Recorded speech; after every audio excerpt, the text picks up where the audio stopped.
Pipiku panas malam itu, di tengah pesta pernikahan kakak iparku. Tamparan Winda, ibu mertuaku, disaksikan ratusan tamu. Semua karena aku menolak memberikan rumahku. Mereka pikir aku, Nabila, akan hancur dan diam. Mereka tidak tahu bahwa 20 menit adalah waktu yang kubutuhkan untuk menghancurkan mereka semua. Tak kusangka. Sebelum ceritanya dimulai, silakan tulis di kolom komentar dari daerah mana saja teman-teman yang menonton cerita ini.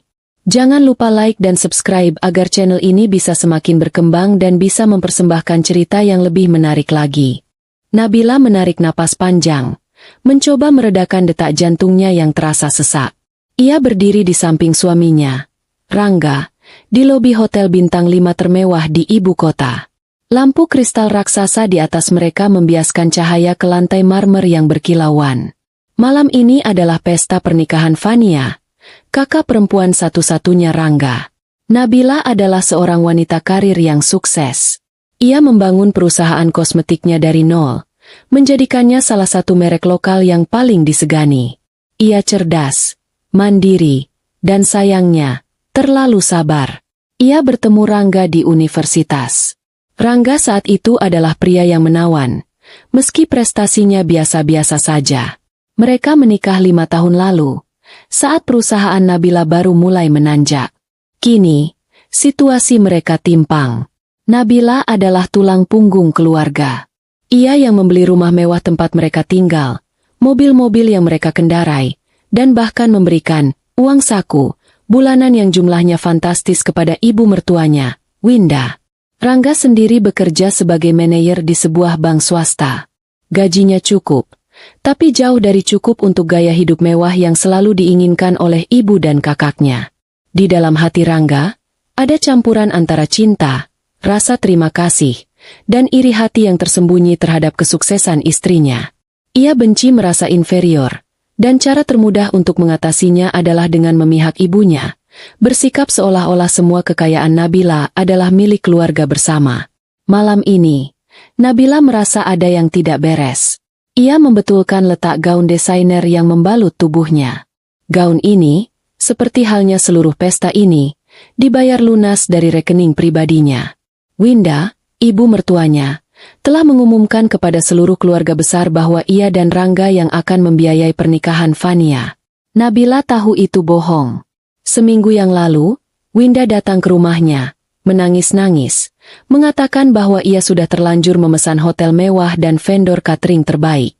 Ia memohon Nabila untuk menalangi dulu, demi menjaga nama baik Rangga. Nabila, yang lelah berdebat, akhirnya setuju. Ia mentransfer miliaran rupiah, tahu bahwa uang itu tidak akan pernah kembali.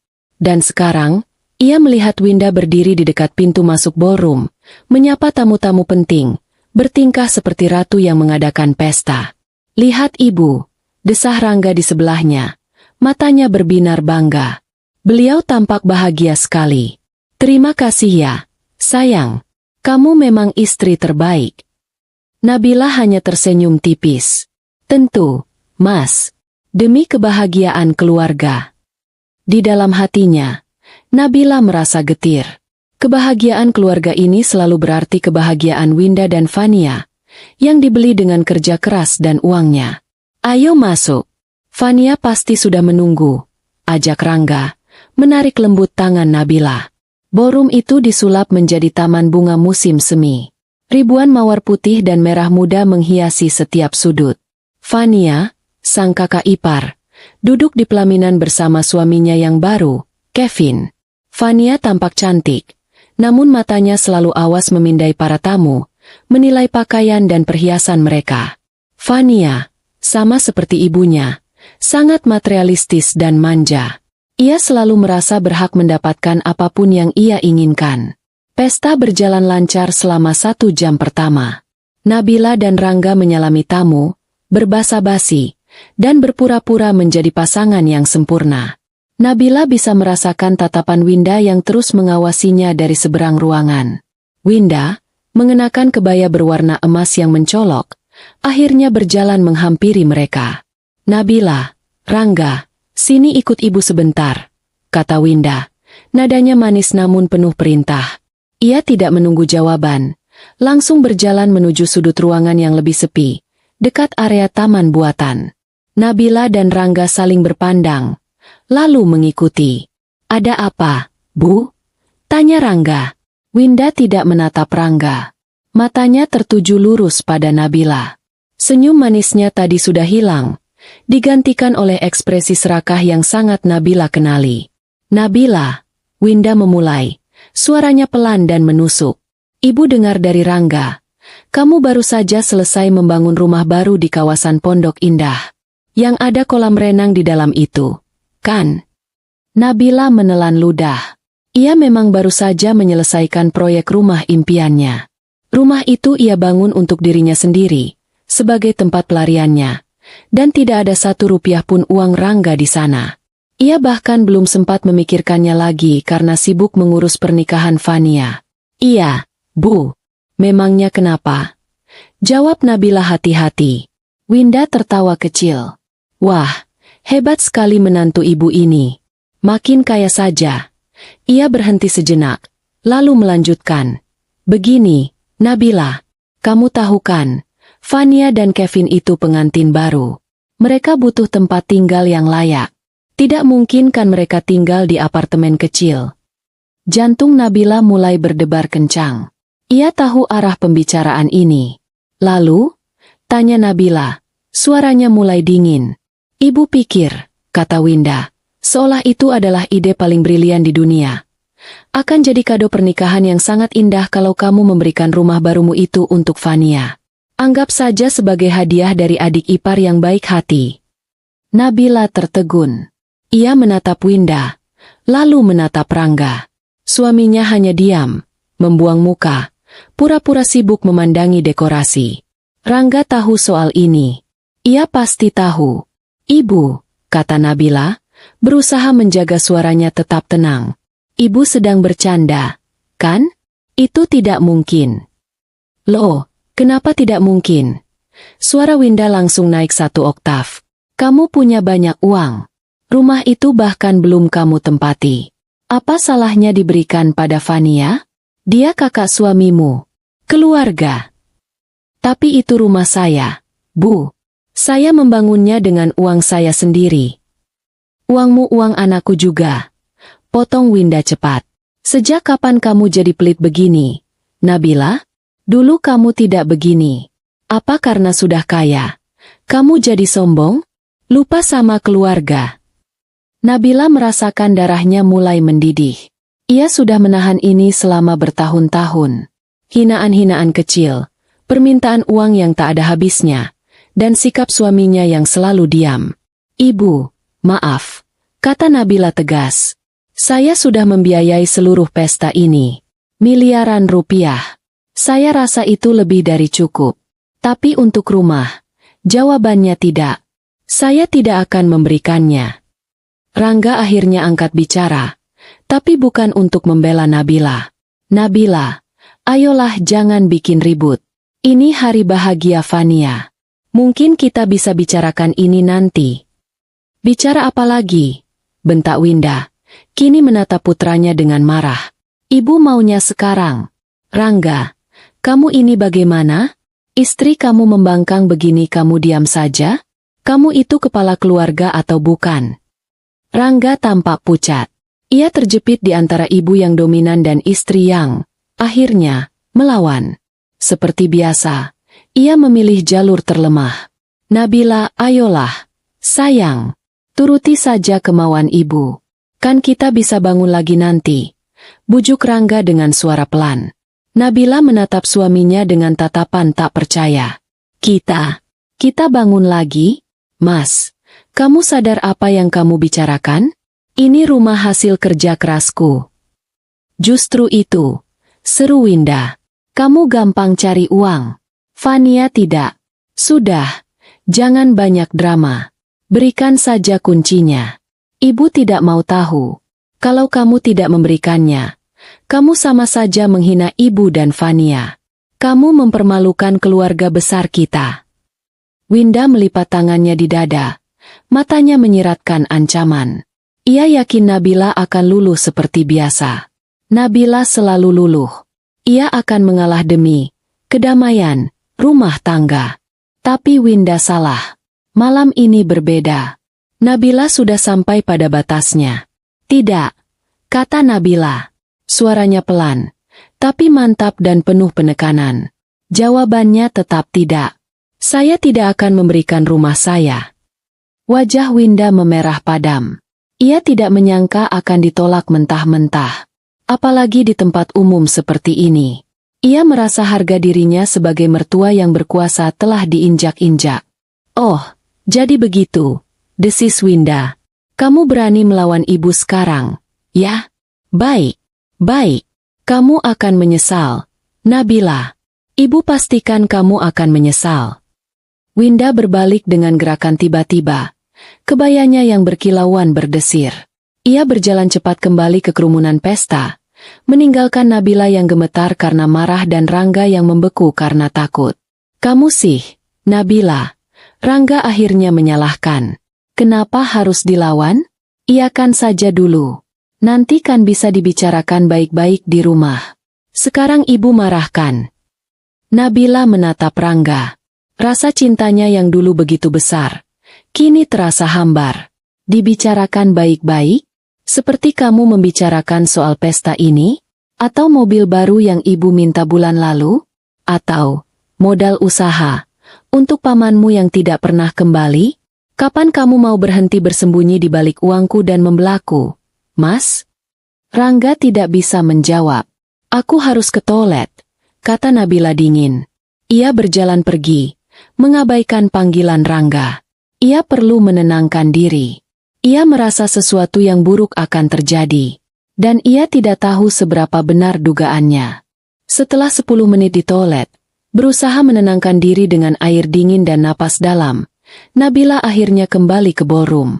Ia tidak bisa berlama-lama. Sebagai sponsor utama pesta ini, ketidakhadirannya akan memicu pertanyaan. Ia harus memasang wajah bahagianya kembali. Ia melihat Rangga sudah kembali bergabung dengan keluarganya di dekat pelaminan. Winda ada di sana, tertawa dan bercanda dengan para tamu, seolah-olah pertengkaran di sudut ruangan tadi tidak pernah terjadi. Namun, saat mata Winda bertemu dengan mata Nabila dari kejauhan, senyum itu menghilang sesaat, digantikan oleh tatapan dingin yang penuh kebencian. Nabila merasakan firasat buruknya semakin kuat.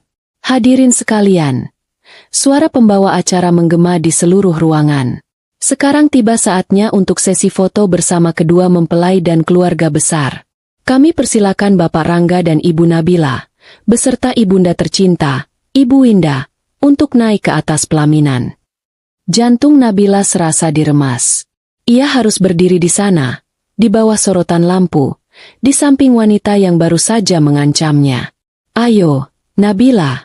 Rangga menghampirinya, menarik tangannya sedikit terlalu kasar. Ibu sudah di atas.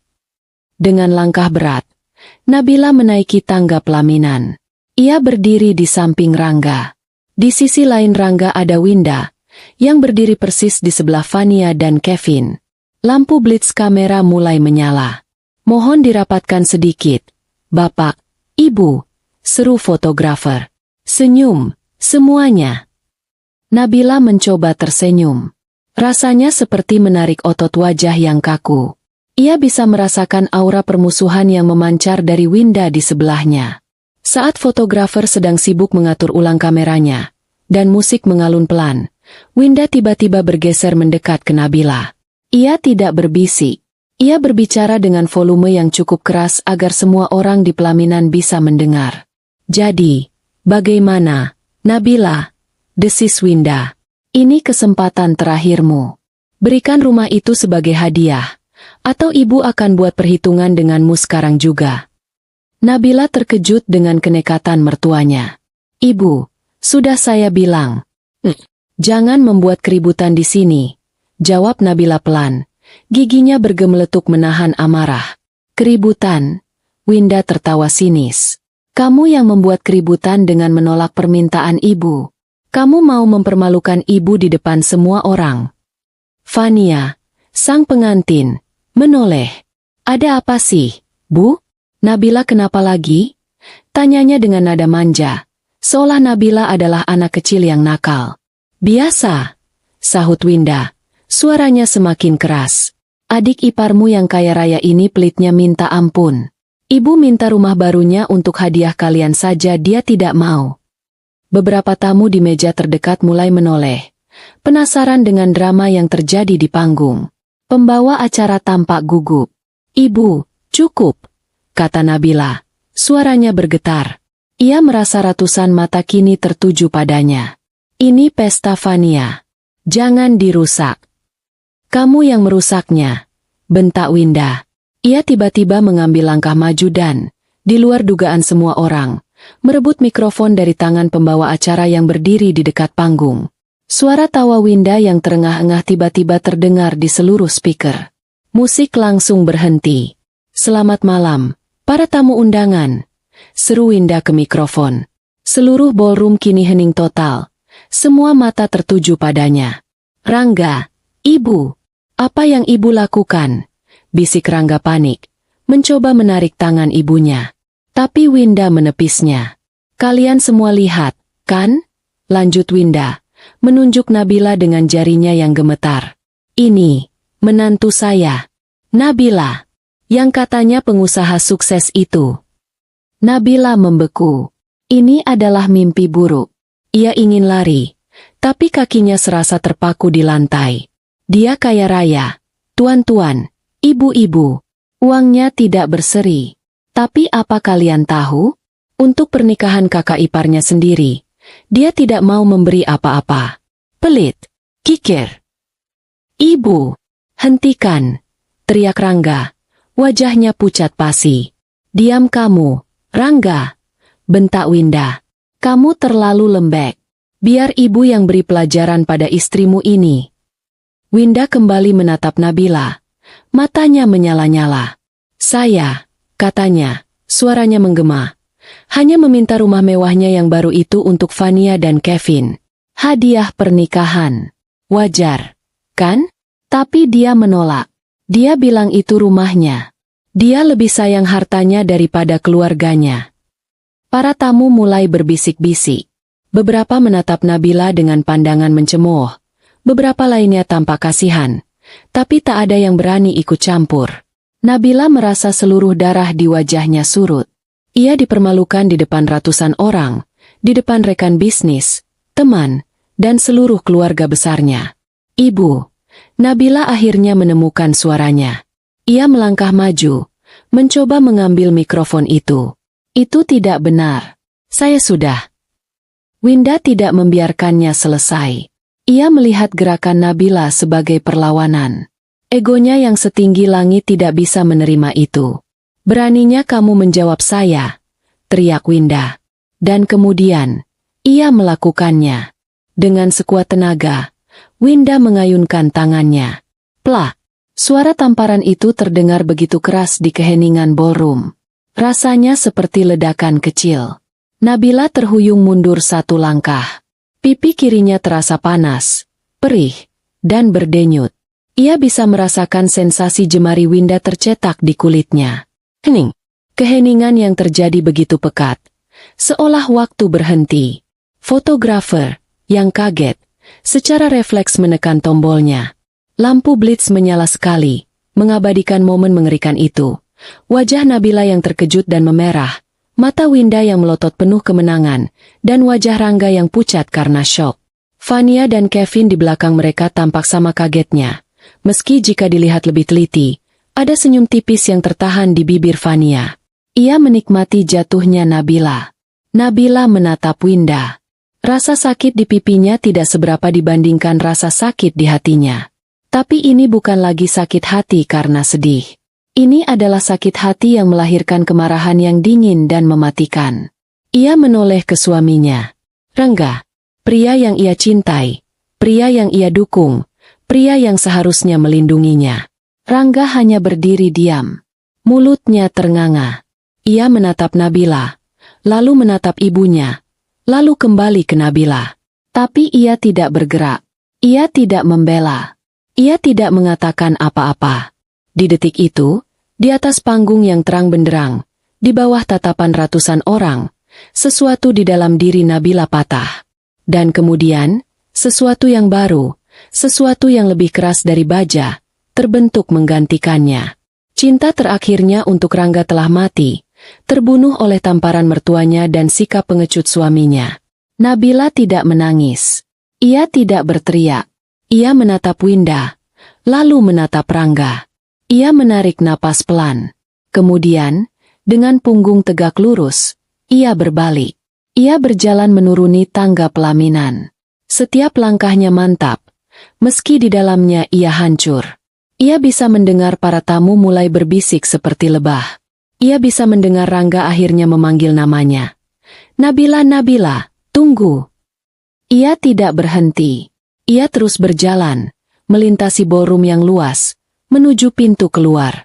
Winda masih di atas panggung, memegang mikrofon, tampak bingung dengan reaksi Nabila yang di luar dugaan. Ia mengharapkan Nabila menangis, memohon maaf, atau setidaknya berdebat. Ia tidak menyangka Nabila akan pergi begitu saja. Saat Nabila mencapai lobi hotel yang sepi, ia berhenti. Ia mengeluarkan ponsel dari tasnya. Jam di layar menunjukkan pukul 20.10.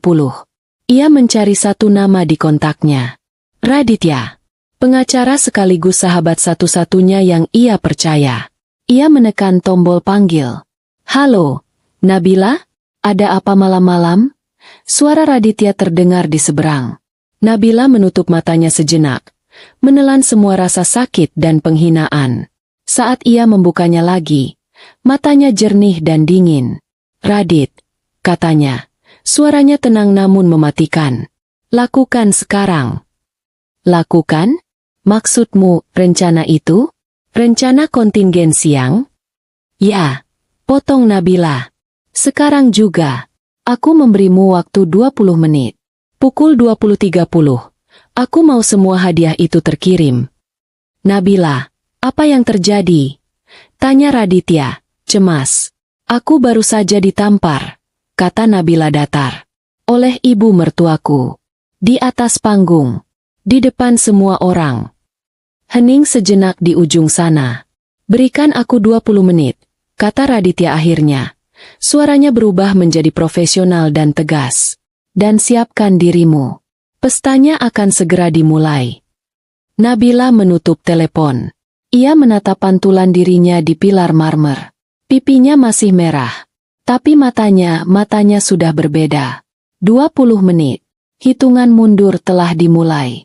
Nabila berdiri di lobi hotel yang megah namun dingin. Pipinya masih berdenyut panas. Bekas tamparan Winda. Tapi rasa sakit fisik itu tidak ada apa-apanya dibanding badai beku yang kini mengambil alih hatinya. Syok telah berlalu, tergantikan oleh ketenangan yang menakutkan. Ia tidak lagi merasa hancur. Ia merasa bebas. Di dalam benaknya, ia melihat kembali 5 tahun pernikahannya. 5 tahun ia bekerja keras, membangun bisnisnya dari fajar hingga fajar, sementara Rangga, suaminya, perlahan-lahan mengizinkan keluarganya menggerogoti hasil jerih payahnya. Nabila selalu memaklumi. Ia pikir, itu adalah harga untuk sebuah keluarga yang harmonis. Ia pikir, dengan memberi, ia akan dicintai. Betapa bodohnya dia. Tamparan tadi bukan hanya serangan fisik. Itu adalah pernyataan. Pernyataan bahwa di mata keluarga itu, ia tidak berharga.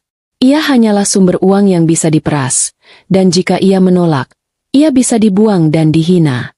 Dan Rangga hanya diam. Diamnya Rangga adalah persetujuan. Diamnya Rangga adalah pengkhianatan terbesar. Di seberang kota, di kantor firma hukumnya yang sepi, Raditya baru saja menutup telepon dari Nabila. Ia mencengkeram gagang telepon dengan erat. Ditampar. Desisnya pada ruangan kosong. Amarah profesional bercampur dengan kemarahan pribadi. Ia sudah lama mengenal Nabila. Ia melihat sahabatnya itu bekerja membanting tulang. Dan ia juga melihat bagaimana keluarga suaminya perlahan-lahan menjadi lintah. Raditya adalah pengacara yang teliti. Ia tidak pernah menyukai Rangga. Dan ia sangat membenci Winda. Beberapa bulan lalu, Nabila datang padanya dengan mata sembab. Ia baru saja menemukan ada yang aneh dengan laporan keuangannya. Ia mencurigai Rangga dan Winda. Aku mau kamu siapkan semuanya, Radit, kata Nabila saat itu. Aku tidak akan langsung bertindak. Aku masih berharap aku salah. Raditya, meski berat hati, menuruti. Ia menyewa investigator swasta. Ia memasang alat perekam dan CCTV tersembunyi di ruang kerja dan ruang tamu Nabila. Ia mengumpulkan setiap bukti transfer, setiap rekaman percakapan, setiap kebohongan. Semua tersimpan rapi dalam sebuah folder di komputernya. Diberi nama, kontingensi, Nabila. Nabila berharap folder itu tidak akan pernah dibuka. Kini, Raditya membuka folder itu. Kamu yang meminta ini, Winda, gumamnya. Ia mulai bekerja dengan cepat. Jarinya menari di atas keyboard. File video, audio, dan gambar-gambar pindaian bank. Ia mengunggahnya ke server pribadi yang terhubung dengan sistem audiovisual hotel. Ini bukan hal yang mudah, tapi Raditya sudah mempersiapkannya. Ia sudah memiliki kontak manajer operasional hotel, yang ia hubungi 3 hari lalu dengan alasan, akan ada video kejutan khusus dari klien saya untuk pengantin. Ia melirik jam. Pukul 20.12. Ia punya waktu 18 menit. Halo, Pak Budi? Kata Raditya di telepon, berbicara dengan manajer hotel. Ini Raditya, pengacara Ibu Nabila Anindita. Ya, kejutan itu akan kita mulai tepat pukul 20.30. Mohon koordinasi dengan tim Anda di ruang kontrol. File sudah saya kirim. Pastikan diputar di layar utama. Ya, judulnya, hadiah pernikahan yang sebenarnya. Terima kasih. Kembali di ballroom. Suasana menjadi sangat canggung. Setelah kepergian Nabila yang dramatis, Winda masih berdiri di panggung. Napasnya terengah-engah. Kemenangan yang ia rasakan sesaat setelah menampar Nabila kini berubah menjadi kegelisahan. Ia mengharapkan Nabila menangis, memohon, atau setidaknya balas memakinya. Ia tidak menyangka Nabila akan pergi begitu saja dengan tenang. Para tamu berbisik-bisik hebat. Gila, itu tadi ditampar beneran. Sadis banget mertuanya. Di depan semua orang. Tapi menantunya juga salah, kan? Katanya pelit sama keluarga. Pelit gimana? Aku dengar pesta ini saja dia yang bayar. Masa sih? Katanya Winda. SSST lihat tuh. Suaminya nyusul. Rangga memang panik. Ia tidak peduli pada pipi Nabila yang merah. Ia peduli pada ratusan pasang mata yang menatapnya. Ia peduli pada reputasinya. Ia takut Nabila akan pulang dan membuat keributan lebih besar. Ibu, tunggu di sini, katanya pada Winda, sebelum bergegas lari menuruni panggung, menyusul Nabila. Di pelaminan, Fania dan Kevin merasa sangat terganggu. Ini adalah malam mereka. Semua sorotan seharusnya tertuju pada gaun Fania dan ketampanan Kevin. Tapi sekarang, semua orang malah membicarakan drama mertua dan iparnya. Ibu itu keterlaluan banget, sih. Desis Fania pada ibunya yang baru saja turun dari panggung. Kenapa harus sekarang? Pestaku kan jadi berantakan. Malu-maluin. Kamu diam, bentak Winda pelan. Ibu melakukan ini juga demi kamu. Demi rumah itu. Dasar anak tidak tahu terima kasih. Kevin, sang mempelai pria, hanya diam. Pikirannya berputar. Jika Nabila benar-benar marah dan pergi, aliran dana bisa berhenti. Ini bencana. Ia menikahi Fania bukan hanya karena cinta, tapi karena ia tahu keluarga Fania dibiayai oleh ipar yang super kaya. Jika sumber uangnya hilang, ia mungkin harus mempertimbangkan ulang pernikahannya. Pembawa acara, seorang profesional berpengalaman, mencoba mengambil alih situasi. Ia tertawa canggung ke mikrofon. Wah, hadirin sekalian. Sepertinya ada sedikit drama keluarga yang hangat. Ya, haha biasalah, bumbu pernikahan. Tidak ada yang tertawa. Baik. Untuk mencairkan suasana, bagaimana kalau kita lanjutkan ke acara yang kita tunggu-tunggu, pemotongan kue pernikahan? Serunya, mencoba bersemangat. Musik mulai diputar lagi, tapi suasananya sudah terlanjur rusak. Di lobi, Rangga akhirnya melihat Nabila. Ia berdiri tegak di dekat pilar, menatap ponselnya. "Nabila," seru Rangga, setengah berlari. "Kamu mau kemana? Jangan bikin malu. Ayo kembali ke dalam." Semua orang melihat. Nabila mengangkat kepalanya. Ia menatap Rangga. Tatapan itu begitu dingin, begitu asing, hingga Rangga berhenti melangkah. Ini bukan Nabila yang ia kenal. Ini bukan istri penurut yang selalu bisa ia bujuk. "Bikin malu?" Suara Nabila datar, tanpa emosi. "Siapa yang bikin malu? Mas? Ibumu yang menamparku? Atau kamu yang membiarkannya?" Rangga gelagapan. Ia tidak siap dengan konfrontasi ini. Ia terbiasa Nabila akan marah, lalu menangis, lalu ia akan memeluknya dan berjanji akan bicara pada ibunya, meski tidak pernah ia lakukan, dan semuanya akan kembali normal. "Nabila, ayolah." Rangga mencoba taktik lamanya, merendahkan suaranya. "Kamu sih, kenapa harus melawan ibu? Iakan saja dulu. Kan bisa dibicarakan baik-baik di rumah nanti. Sekarang ibu jadi emosi, jadi begitu. Kamu harusnya mengerti ibu. Beliau kan sudah tua." Nabila tertawa. Tawa itu kering dan penuh ironi. "Mengerti," katanya. "Oh, aku sangat mengerti, Mas. Akhirnya aku mengerti." Ia melangkah mendekati Rangga, memaksanya menatap matanya.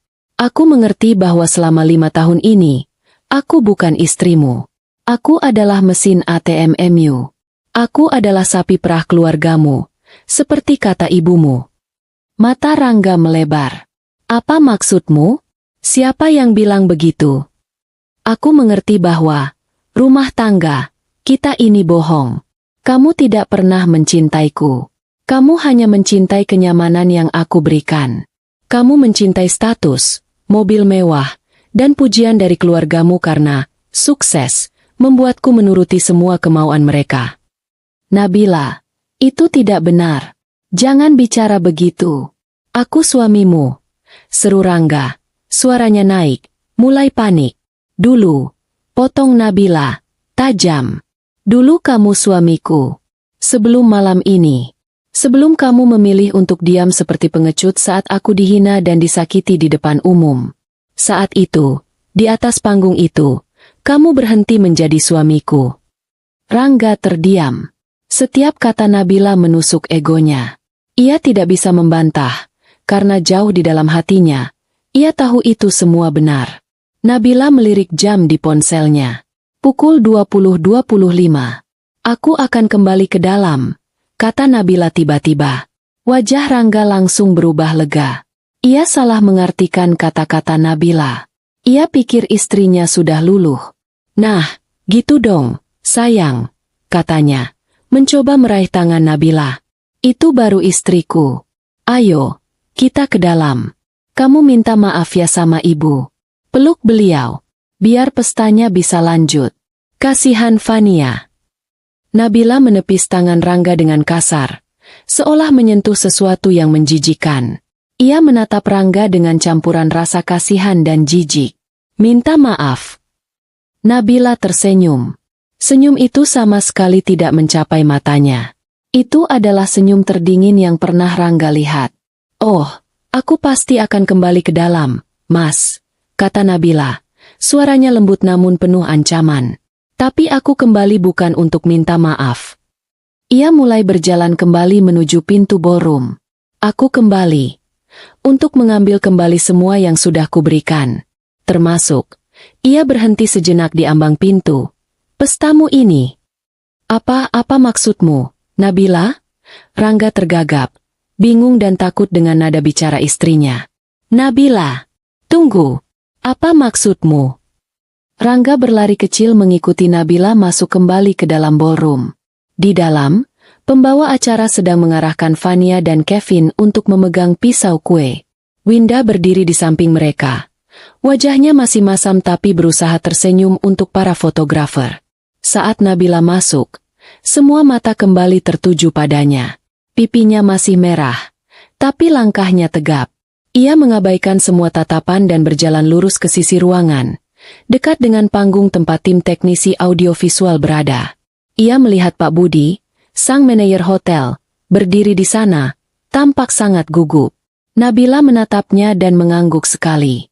Pak Budi menelan ludah dan mengangguk kembali, lalu berbicara cepat ke walkie-talkie-nya. Rangga baru saja akan meraih lengan Nabila ketika lampu ballroom tiba-tiba sedikit meredup. Pembawa acara, yang melihat Nabila kembali, merasa lega. Ah, akhirnya Ibu Nabila kembali bergabung dengan kita. Baik, hadirin, sebelum pemotongan kue, mempelai ingin mempersembahkan sebuah. Tunggu, seru Winda dari atas panggung. Ia melihat Nabila dan merasa harus menegaskan dominasinya sekali lagi. Sebelumnya, saya mau Nabila minta maaf dulu sama saya di sini. Tapi suaranya tenggelam oleh suara pembawa acara yang sudah terlanjur bersemangat. Mempelai ingin mempersembahkan sebuah video perjalanan cinta mereka. Mari kita saksikan bersama. Musik romantis mulai mengalun. Layar proyektor raksasa di belakang pelaminan, yang sedari tadi hanya menampilkan inisial VEK, kini berubah menjadi hitam. Rangga menatap Nabila dengan curiga. Nabila, apa ini? Nabila hanya menatap lurus ke layar. Ia mengeluarkan ponselnya. Jam menunjukkan pukul 20.29. Ia mengetik pesan singkat ke Raditya. Aku siap. Detik berikutnya, jam menunjukkan pukul 20.30. Layar raksasa itu berkedip. Musik romantis yang manis tiba-tiba berhenti, digantikan keheningan. Lalu, muncul tulisan besar berwarna putih di layar hitam itu. Bukan perjalanan cinta Fania A. Kevin, tapi hadiah pernikahan yang sebenarnya. Keheningan di ballroom itu begitu pekat hingga bisa diiris. Semua tamu menatap layar raksasa dengan bingung. Winda, di atas panggung, menyipitkan matanya. Hadiah apa ini? Gumamnya. Fania dan Kevin saling berpandangan, mengira ini adalah kejutan mewah dari Nabila. Rangga, yang berdiri di sebelah Nabila, merasakan hawa dingin menjalari tulang punggungnya. Nabila, ini apa? Ulangnya, suaranya bergetar. Nabila tidak menjawab. Matanya terpaku ke layar. Layar itu berkedip, lalu menampilkan sebuah rekaman. Gambarnya sedikit berbintik, khas CCTV, tapi suaranya sangat jernih. Sebuah stempel tanggal dan waktu muncul di sudut kiri atas. 1 minggu lalu, CCTV ruang kerja Nabila. Adegan itu menunjukkan ruang kerja Nabila yang mewah di rumah mereka. Nabila duduk di meja kerjanya. Tampak lelah.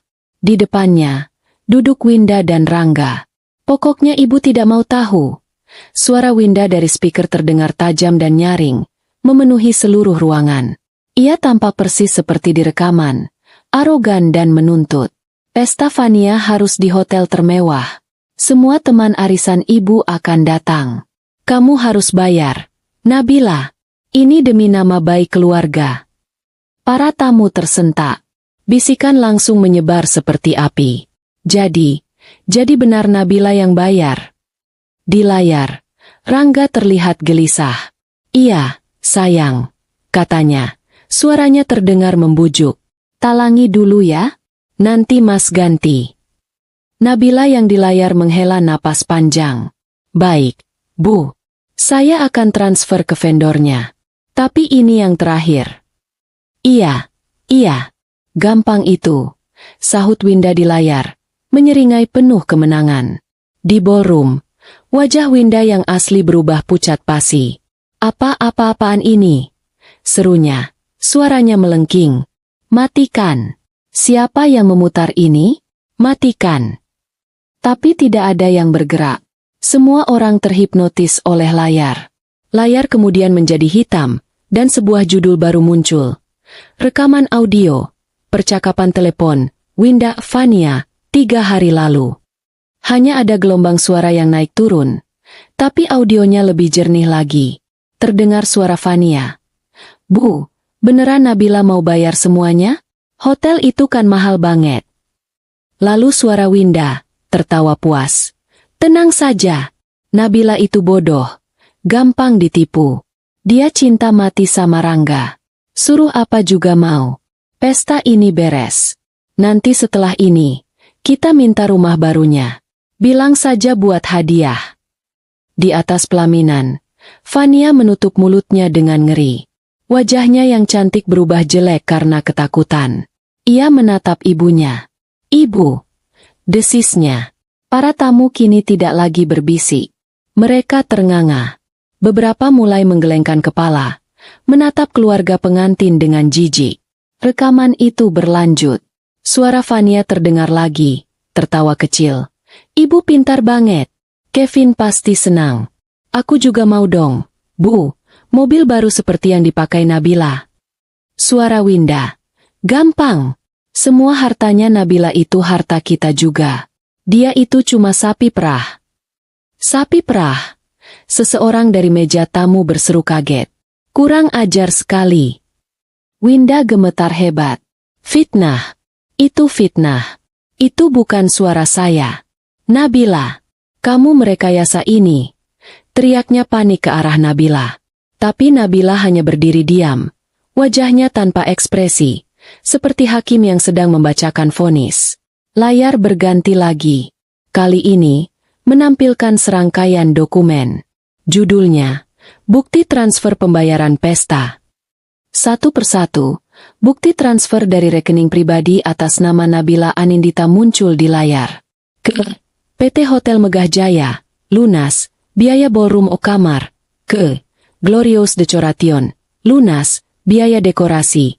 Ke Lezat Utama Catering, lunas, biaya makanan minuman. Totalnya, angka miliaran rupiah terpampang jelas. Lalu, layar bergulir ke bawah, menampilkan lebih banyak lagi. Uang saku bulanan, Ibu Winda, selama 5 tahun terakhir, dengan total yang fantastis. Pembelian mobil, Rangga Pratama, dibayar lunas oleh Nabila.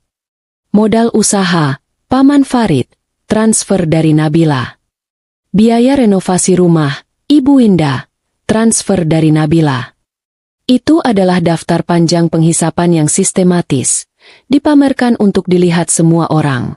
Kini, para tamu menatap Winda, Rangga, dan Fania dengan pandangan terbuka, penuh cemoh. Ya Tuhan, dia membiayai semuanya. Pantas saja minta rumah, ternyata sudah biasa morotin. Suaminya apa kerjanya? Kok istrinya semua yang bayar? Rangga tidak bisa bergerak. Rasanya seperti semua darah ditarik dari tubuhnya. Ia menatap Nabila dengan ngeri. Nabila, kamu merencanakan ini. Nabila akhirnya menoleh padanya. Aku tidak merencanakan ini, Mas. Aku hanya mengumpulkan bukti. Kalian sendiri yang memberikan bukti-bukti itu padaku. Layar menampilkan rekaman terakhir. CCTV dari ruang tamu mereka. Winda dan Rangga, 2 hari lalu. Setelah Nabila setuju membayar pesta. Kekacauan adalah kata yang terlalu ringan untuk menggambarkan apa yang terjadi. Begitu musik mati dan lampu utama menyala, para tamu, yang tadinya hanya berbisik, kini bicara terang-terangan. Mereka seperti penonton teater yang pertunjukannya tiba-tiba dihentikan di tengah adegan paling seru. Puluhan ponsel terangkat. Meski tidak ada yang berani merekam Nabila secara langsung, mereka merekam kekacauan di panggung. Para pelayan, bergerak dengan efisiensi yang terlatih, mulai membersihkan meja-meja. Suara denting piring dan gelas yang dibereskan terdengar seperti lonceng kematian bagi pesta Fania. Apa-apaan ini? Jangan bereskan, jerit Fania. Akhirnya sadar dari syoknya. Ia berlari menuruni panggung. Gaun pengantinnya yang seharga ratusan juta itu kini tampak konyol di tengah ballroom yang benderang. Ia mencoba merebut nampan dari tangan seorang pelayan. Berhenti.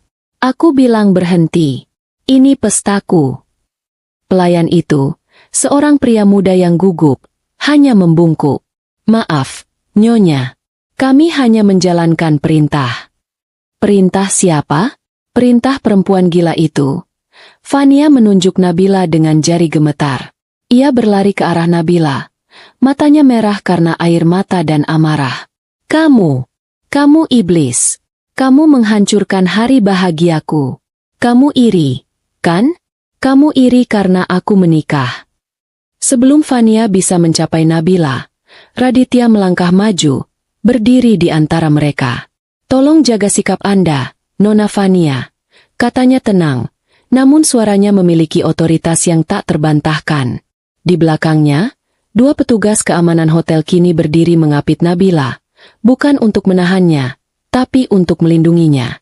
Kevin, suami Fania, akhirnya bergerak. Tapi ia tidak membela Fania. Ia menarik lengan istrinya. Fania, cukup. Jangan bikin malu lebih banyak lagi. Desisnya. Mata Kevin tidak tertuju pada Nabila, tapi pada Raditya. Sebagai pria yang juga mengincar harta, ia mengenali bahaya saat melihatnya. Raditya bukan orang sembarangan, dan video tadi bukanlah ancaman kosong. Ia mulai menghitung ulang. Menikahi Fania seharusnya menjadi tiketnya menuju kehidupan mewah yang dibiayai Nabila. Kini, tiket itu sepertinya sudah hangus. Ia menatap Fania yang histeris dengan pandangan dingin. Ia salah taruhan. Winda, di sisi lain, telah pulih dari kelumpuhan awalnya. Rasa malunya telah bermetastasis menjadi kemarahan murni. Ia adalah seorang ratu yang baru saja dilengsarkan di depan rakyatnya. Fitnah. Itu semua fitnah. Teriaknya, suaranya serak. Ia mencoba menarik perhatian para tamu yang sedang bergegas keluar. Jangan percaya. Dia merekayasa semuanya. Dia menantu durhaka. Dia memfitnah saya, ibu mertuanya sendiri. Rangga, lakukan sesuatu. Rangga masih berdiri terpaku di tempatnya, terjebak di antara Nabila dan ibunya. Seluruh hidupnya, ia selalu berada di posisi ini. Tapi kali ini, tidak ada jalan tengah. Ia merasa telanjang. Rahasianya, kelemahannya, kepengecutannya, semuanya telah ditelanjangi oleh istrinya sendiri di depan ratusan orang. Ia akhirnya bergerak. Didorong oleh teriakan ibunya dan tatapan para tamu, ia berjalan menghampiri Nabila. Amarah kini mengalahkan rasa malunya. Kita bicarakan ini di rumah, Nabila. Geramnya, suaranya pelan dan mengancam. Ia mencoba meraih lengan Nabila, berusaha menunjukkan sisa-sisa otoritasnya sebagai suami. Nabila menarik lengannya dengan sentakan cepat. Jangan sentuh aku, katanya. Suaranya setajam es. Ia menatap mata Rangga. Kita tidak punya rumah lagi. Apa maksudmu? Tanya Rangga, bingung. Kamu sudah gila? Kamu menghancurkan pesta kakakku, mempermalukan ibuku, dan sekarang kamu bilang begitu. Aku gila? Nabila tertawa kecil. Tawa yang sama sekali tidak lucu. Aku waras. Justru, aku baru saja sadar. Aku sadar sepenuhnya malam ini. Di dalam benak Nabila, semuanya menjadi jernih. Investigasi yang ia minta Raditya lakukan beberapa bulan lalu bukan hanya karena ia curiga uangnya disalahgunakan untuk hal-hal kecil. Itu dimulai ketika ia mendapat telepon dari bank bisnisnya. Ada yang mencoba menanyakan prosedur pengajuan pinjaman besar menggunakan aset perusahaannya sebagai jaminan. Nama yang disebutkan adalah Rangga Pratama. Saat itulah Nabila sadar, ini bukan lagi soal menantu yang boros atau suami yang lemah. Ini adalah percobaan kejahatan. Itulah mengapa ia memasang CCTV dan perekam. Ia perlu tahu seberapa jauh mereka akan bertindak. Dan bukti yang ia dapatkan jauh lebih buruk dari yang ia bayangkan. Rangga, di bawah arahan Winda, secara aktif mencari cara untuk menguasai aset-aset Nabila. Mereka berencana meminjam uang Nabila untuk modal usaha Kevin, suami Fania. Mereka melihat pernikahan Fania bukan sebagai perayaan, tapi sebagai kesempatan bisnis. Nabila telah hidup dalam penolakan. Ia tidak mau percaya bahwa pria yang ia cintai bisa melakukan itu. Ia terus bekerja, memberi mereka apa yang mereka minta, berharap dengan memberi, ia akan aman. Ia berharap ia salah. Tamparan Winda malam ini adalah jawabannya. Itu adalah konfirmasi brutal bahwa ia tidak salah. Ia benar. Mereka tidak akan berhenti. Mereka tidak akan berhenti sampai mereka mendapatkan segalanya. Tamparan itu adalah kesalahan terbesar Winda. Itu adalah tombol yang membangunkan Nabila dari tidur panjangnya. Pak Budi, Nabila memanggil manajer hotel, mengabaikan Rangga yang mengepalkan tangannya. Pak Budi bergegas menghampiri. Iya, Bu Nabila. Semua tagihan pesta ini, kata Nabila. Suaranya jelas terdengar oleh semua orang di sekitarnya, termasuk Rangga dan Winda. Sudah saya lunasi. Tapi, jika ada tagihan tambahan, apapun itu, kerusakan properti karena histeria, ia melirik Fania, atau biaya keamanan tambahan, tagihkan semuanya langsung ke Ibu Winda, atau Bapak Rangga Pratama. Mulai detik ini, saya tidak bertanggung jawab atas apapun yang dilakukan keluarga ini. Baik, Bu. Akan kami laksanakan. Pak Budi membungkuk. Apa? Beraninya kamu? Pekik Winda. Rangga akhirnya meledak. Nabila, cukup. Kamu sudah keterlaluan. Ayo pulang. Sekarang. Ia mencoba menarik Nabila lagi. Tapi kali ini, petugas keamanan hotel yang menghalanginya. Maaf, Pak. Tolong jangan membuat keributan. Winda melihat pemandangan itu. Putranya sendiri dihalangi oleh petugas keamanan di pesta yang seharusnya jadi pesta kemenangannya. Ia merasa dunia jungkir balik. Ia menatap Nabila dengan kebencian yang tak terhingga. Kamu akan menyesal melakukan ini, Nabila. Teriak Winda, suaranya pecah. Kamu akan menyesal.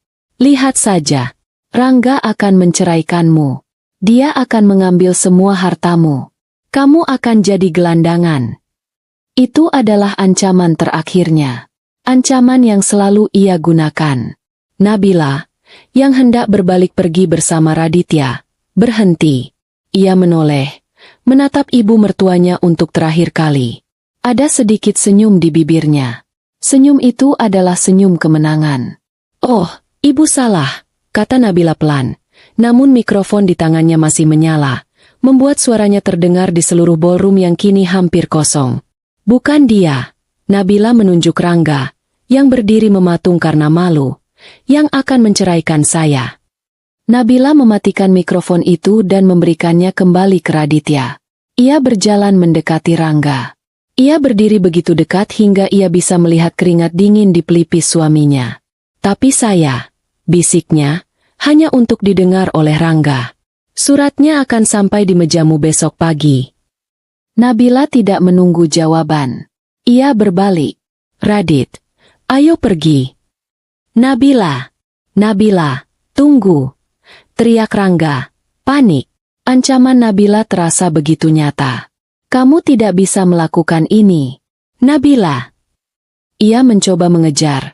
Tapi dua petugas keamanan itu membentuk barikade. Maaf, Pak, tolong tetap di sini. Nabila dan Raditya berjalan melintasi ballroom. Mereka melewati sisa-sisa dekorasi yang mewah, melewati tatapan para pelayan hotel, dan keluar melalui lobi. Di dalam ballroom, yang tersisa hanyalah 3 orang. Rangga, yang berdiri putus asa. Fania, yang menangis terseduh-seduh di lantai, gaunnya kotor. Dan Winda, yang gemetar karena amarah yang tak tersalurkan, dikelilingi oleh sisa-sisa pesta yang hancur. Kevin sudah menghilang. Ia menyelinap keluar saat keributan tadi, beralasan mencari udara segar. Ia tidak akan kembali. Pesta telah benar-benar berakhir. Pagi datang terlalu cepat bagi keluarga Pratama. Berita tentang skandal di pesta pernikahan Fania menyebar lebih cepat daripada api di musim kemarau. Para tamu yang hadir tidak membuang waktu. Sebelum mereka tidur, cerita itu sudah beredar di grup-grup sosialita. Pagi harinya, cerita itu menjadi sarapan terpanas di seluruh kota. Mertua tampar menantu kaya raya, skandal sapi perah, pesta dibubarkan pemilik dana. Julukan-julukan itu beterbangan. Nabila tidak tidur. Ia dan Raditya menghabiskan sisa malam di kantor firma hukum. Mereka tidak merayakan kemenangan. Mereka bekerja. Mereka menyempurnakan setiap dokumen, memastikan tidak ada celah hukum sedikitpun. Subuh, Nabila tidak kembali ke rumah yang ia bagi dengan Rangga. Ia pergi ke penthouse barunya. Rumah yang Winda inginkan untuk Fania. Rumah yang kini menjadi benteng pertahanannya. Ia mandi air panas, mengganti pakaiannya dengan setelan kerja yang rapi, dan meminum kopi hitam pertamanya sambil menatap matahari terbit. Ia merasa lelah, tapi juga ringan. Seolah beban seberat gunung akhirnya terangkat dari pundaknya. Pukul 9 pagi, Rangga, Winda, dan Fania, yang akhirnya diseret pulang oleh ibunya setelah Kevin tak kunjung kembali, tiba di depan gerbang kompleks perumahan mewah tempat Nabila dan Rangga tinggal. Mereka bertiga tidak tidur. Mata mereka merah dan bengkak. Winda menghabiskan sepanjang malam mengutuk Nabila. Fania menangisi pernikahannya yang hancur dan suaminya yang menghilang. Rangga berada dalam kabut penyangkalan. Dia pasti sudah di rumah, kata Rangga. Lebih pada dirinya sendiri. Dia hanya marah besar. Kita akan bicara. Aku akan membuatnya mengerti. Dia harus minta maaf pada ibu. Minta maaf? Bentak Winda, suaranya parau. Dia yang harus sujud di kaki ibu. Dan kamu, Rangga, pastikan kamu lakukan itu. Ambil semua uangnya. Ceraikan dia. Kita ambil rumah ini. Fania hanya diam, terlalu lelah untuk berdebat. Mobil Rangga berhenti di depan rumah megah mereka. Tapi ada yang aneh. Gerbangnya tertutup. Dan ada dua pria berbadan tegap mengenakan seragam safari berdiri di depannya. Mereka bukan satpam kompleks. Siapa mereka? Tanya Winda curiga. Rangga turun dari mobil. Permisi, Pak. Saya mau masuk. Saya pemilik rumah ini. Salah satu pria itu, yang ternyata adalah anggota tim keamanan baru yang disewa Raditya semalam, menatapnya dengan tenang. Selamat pagi, Pak Rangga. Maaf, atas instruksi dari Ibu Nabila Anindita, hanya beliau yang diizinkan masuk ke properti ini. Rangga membeku. Apa maksudmu? Saya suaminya. Instruksi kami jelas. Pak, kami tidak bisa mengizinkan Bapak masuk. Kurang ajar. Winda melompat keluar dari mobil. Kalian siapa? Beraninya kalian melarang anak saya masuk ke rumahnya sendiri. Minggir. Winda mencoba mendorong pria itu. Tapi pria itu hanya bergeser sedikit. Badannya seperti tembok. Mohon jangan memaksa, Bu. Ini rumah saya. Saya bayar rumah ini. Teriak Rangga. Kebohongannya kini menjadi senjata satu-satunya. Telepon Nabila. Suruh dia keluar.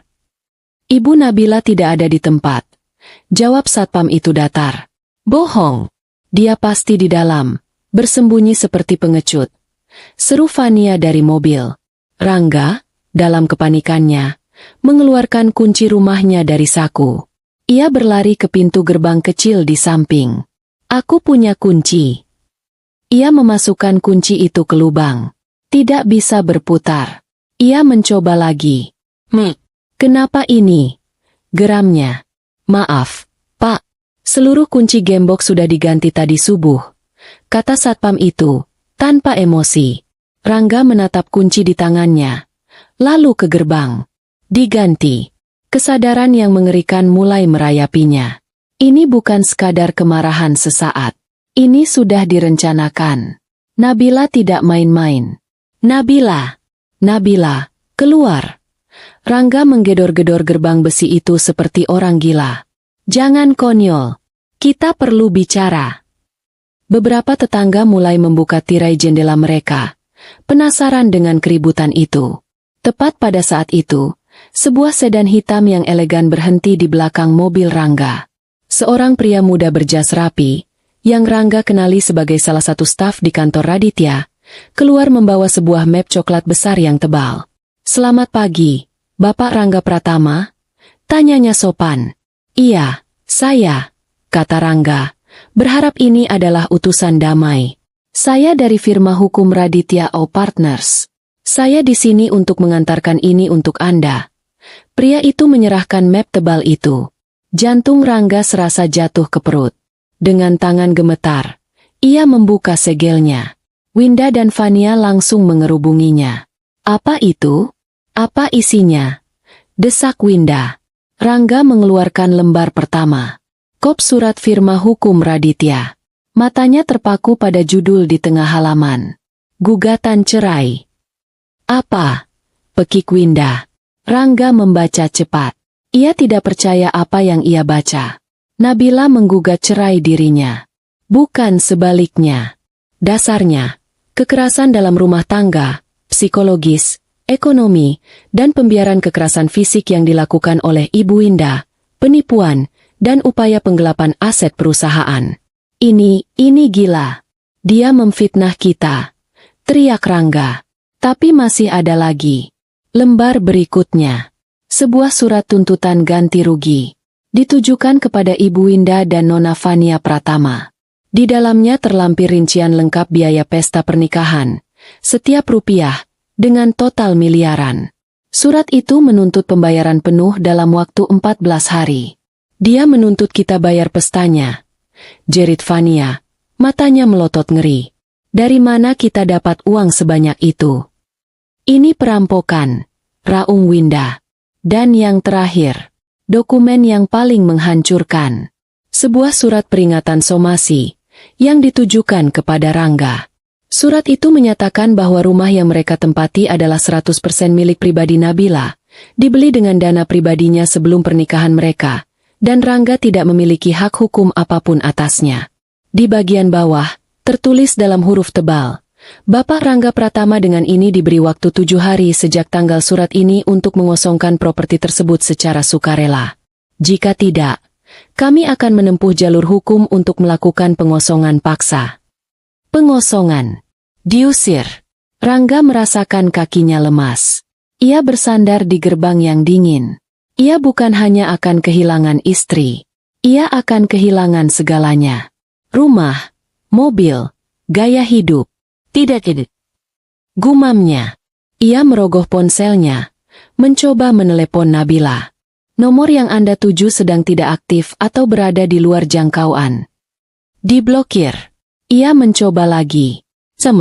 Ia mencoba menelepon kantor Nabila. Sekretarisnya menjawab dengan nada dingin bahwa Ibu Nabila sedang rapat dan tidak bisa diganggu. Ia terputus. Sepenuhnya terputus.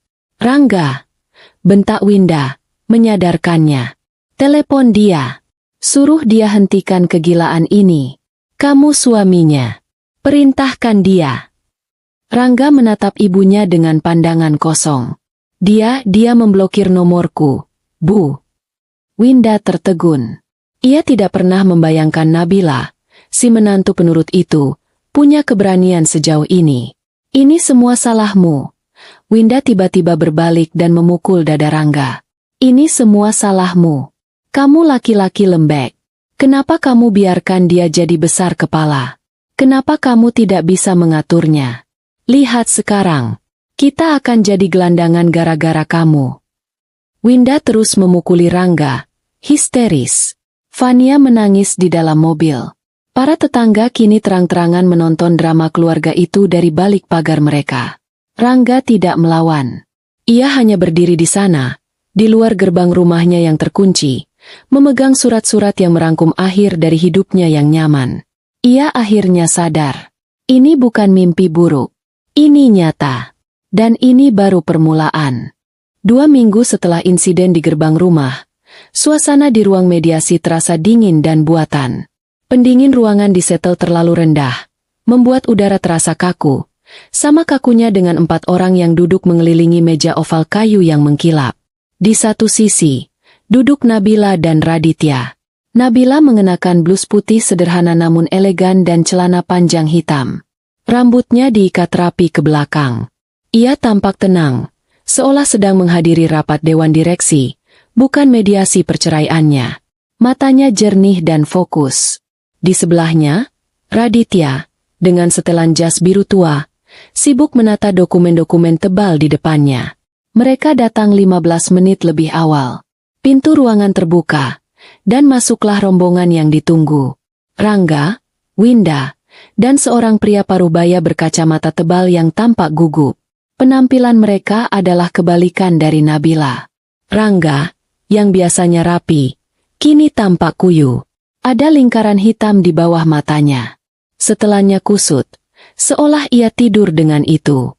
Ia telah diusir dari rumahnya, diblokir oleh istrinya, dan, yang terburuk, diberi surat peringatan pertama oleh bank tempatnya bekerja karena skandal yang ia bawa telah mencoreng nama baik perusahaan. Ia kini tinggal menumpang di rumah kontrakan kecil ibunya. Winda, di sisi lain, tidak tampak kalah. Ia tampak marah. Ia mengenakan batik yang terlalu mencolok untuk acara ini. Perhiasan emasnya bergemerincing saat ia berjalan. Ia masuk ruangan seolah-olah ia adalah korban utama, siap untuk menuntut keadilan. Pria yang bersama mereka, Pak Sastro, adalah pengacara yang jelas-jelas baru mereka sewa. Ia tampak terintimidasi oleh Raditya dan tumpukan dokumennya. "Maaf kami terlambat," kata Pak Sastro, suaranya lemah. "Tadi macet." Raditya hanya mengangguk, tidak mengangkat wajahnya dari kertas-kertasnya. Seorang wanita paruh baya, sang mediator, duduk di ujung meja. Ia tersenyum tipis. "Baik, selamat pagi. Kita semua sudah berkumpul. Saya di sini sebagai mediator. Tujuan kita hari ini adalah mencari jalan tengah. Solusi terbaik untuk Bapak Rangga dan Ibu Nabila. Pernikahan adalah..." "Jalan tengah apa?" potong Winda, suaranya tajam. Ia tidak bisa menahan diri bahkan untuk 5 menit. Tidak ada jalan tengah. Yang ada hanya perempuan ini. Ia menunjuk Nabila dengan dagunya. "Sudah durhaka. Dia mengusir suaminya. Dia memfitnah saya, ibu mertuanya. Apa ibu tidak baca beritanya?" Sang mediator tampak kaget dengan serangan itu. "Ibu Winda, mohon tenang. Di sini, yang berperkara adalah Bapak Rangga dan Ibu Nabila. Ibu di sini hanya sebagai..." "Saya ibunya," seru Winda. "Ibu dari anak yang sudah dia hancurkan hidupnya. Saya berhak bicara." Rangga memejamkan matanya. Ia tahu ini akan terjadi. "Ibu tolong, Bu. Biarkan Pak Sastro yang bicara," bisiknya, menarik-narik lengan baju ibunya. Pak Sastro berdeham, membetulkan kacamatanya. Ya. Jadi, dari pihak kami klien kami, Bapak Rangga Pratama, sesungguhnya masih sangat mencintai istrinya, Ibu Nabila." Nabila, yang sedari tadi dia menatap meja, akhirnya mengangkat kepalanya. Ia menatap Pak Sastro, lalu menatap Rangga. Tatapan itu begitu dingin, hingga Rangga merasa lebih beku dari pendingin ruangan. "Klien kami percaya," lanjut Pak Sastro, membaca dari catatan kecil, "bahwa semua ini hanyalah kesalahpahaman. Emosi sesaat. Bapak Rangga ingin rujuk. Ia bersedia memaafkan Ibu Nabila atas..." "Memaafkan?" Raditya akhirnya angkat bicara. Suaranya pelan, tapi memotong ucapan Pak Sastro seperti pisau. "Memaafkan apa, Pak?" Pak Sastro gelagapan. "Yah, memaafkan atas insiden di pesta itu. Video itu kan pencemaran nama baik. Itu pelanggaran UU ITE." Raditya tersenyum tipis. "UU ITE? Bapak mau membawa ini ke ranah itu? Silakan. Kami punya rekaman asli yang jauh lebih panjang. Video itu kami putar di acara pribadi, bukan disebar ke publik. Yang menyebarkannya adalah tamu-tamu Anda sendiri." Ia menoleh ke Winda. "Mungkin teman-teman arisan ibu." Wajah Winda memerah. Raditya kembali menatap Pak Sastro. "Kita sudahi saja basa-basi ini. Klien kami, Ibu Nabila, tidak tertarik untuk rujuk. Ia ingin perceraian ini selesai hari ini. Cepat, bersih, dan final." Tapi, Nabila." Rangga akhirnya bersuara. Nadanya putus asa. Ia mengabaikan pengacaranya. Ia menatap lurus ke Nabila. "Nabila, sayang jangan begini. Ini semua salah paham. Aku tahu ibu salah. Tapi dia ibuku. Aku minta maaf. Aku benar-benar minta maaf. Tolong, beri aku satu kesempatan lagi. Kita bisa perbaiki ini. Kita bisa pindah. Jauh dari ibu. Kita mulai dari awal." Itu adalah pidato yang telah ia latih semalaman. Ia mencoba terdengar tulus. Ia mencoba mengingat-ingat Rangga yang dulu. Rangga yang membuat Nabila jatuh cinta. Tapi Nabila hanya menatapnya tanpa ekspresi. Kamu minta maaf, Mas? Untuk apa? Untuk tamparan ibu? Atau untuk diammu? Atau untuk fakta bahwa kamu ada di rekaman itu? Merencanakan cara memeras istrimu sendiri? Rangga tersentak, seolah baru saja ditampar. Itu tidak benar, seru Winda. Rangga hanya menurut pada ibunya. Itu kewajiban anak laki-laki.